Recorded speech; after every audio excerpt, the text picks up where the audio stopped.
कल रात बेकसूरों की चीख निकलने के बाद विपक्ष सरकार पर हमलावर है। इतनी भारी मात्रा में विस्फोटक मिलना बताता है कि सरकार पूरी तरह से नाकामयाब दिख रही है। कुछ अंदेशा ही नहीं है कि उसकी नाक के नीचे क्या हो रहा है। समाजवादी पार्टी ने धमाके को इंटेलिजेंस का फेलियर बताया। इंटेलिजेंस बार बार क्यों प्रश्न लग जाता है, इंटेलिजेंस हमारा फेलियर क्यों होता है? विपक्ष के सवालों के बीच गृह मंत्री अमित शाह ने रिव्यू मीटिंग के बाद दोषियों को किसी भी हाल में ना छोड़ने का भरोसा दिया, तो दिल्ली में विपक्ष की भूमिका में रहने वाली आम आदमी पार्टी ने हमले के बाद प्रधानमंत्री के भूटान दौरे पर तंज किया।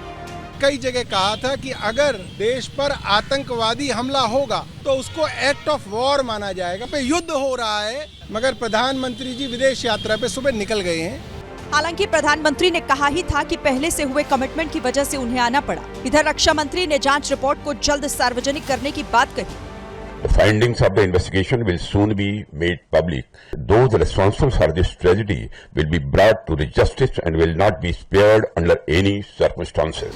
सरकार के आश्वासनों के बीच विपक्ष ने गृह मंत्री अमित शाह के इस्तीफे की मांग शुरू कर दी है।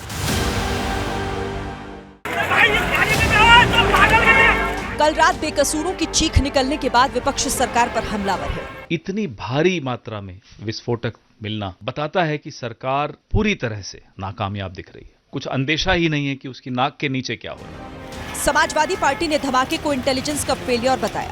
इंटेलिजेंस बार बार क्यों प्रश्न लग जाता है, इंटेलिजेंस हमारा फेलियर क्यों होता है?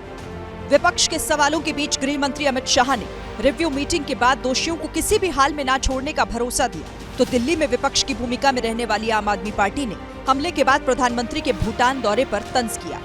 कई जगह कहा था कि अगर देश पर आतंकवादी हमला होगा तो उसको एक्ट ऑफ वॉर माना जाएगा। पे युद्ध हो रहा है, मगर प्रधानमंत्री जी विदेश यात्रा पे सुबह निकल गए हैं।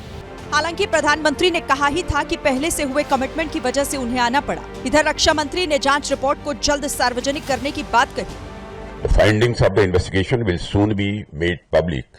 Those responsible for this tragedy will be brought to the justice and will not be spared under any circumstances. सरकार के आश्वासनों के बीच विपक्ष ने गृह मंत्री अमित शाह के इस्तीफे की मांग शुरू कर दी है।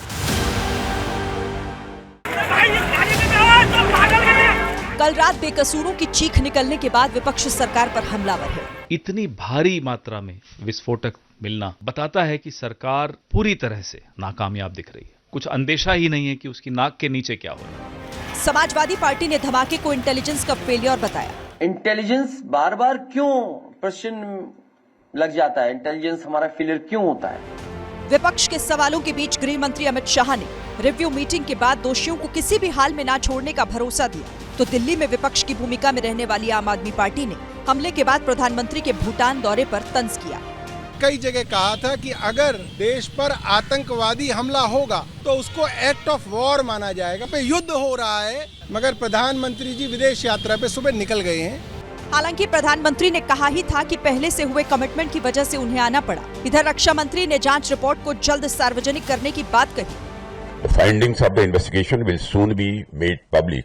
Those responsible for this tragedy will be brought to the justice and will not be spared under any circumstances. सरकार के आश्वासनों के बीच विपक्ष ने गृह मंत्री अमित शाह के इस्तीफे की मांग शुरू कर दी है।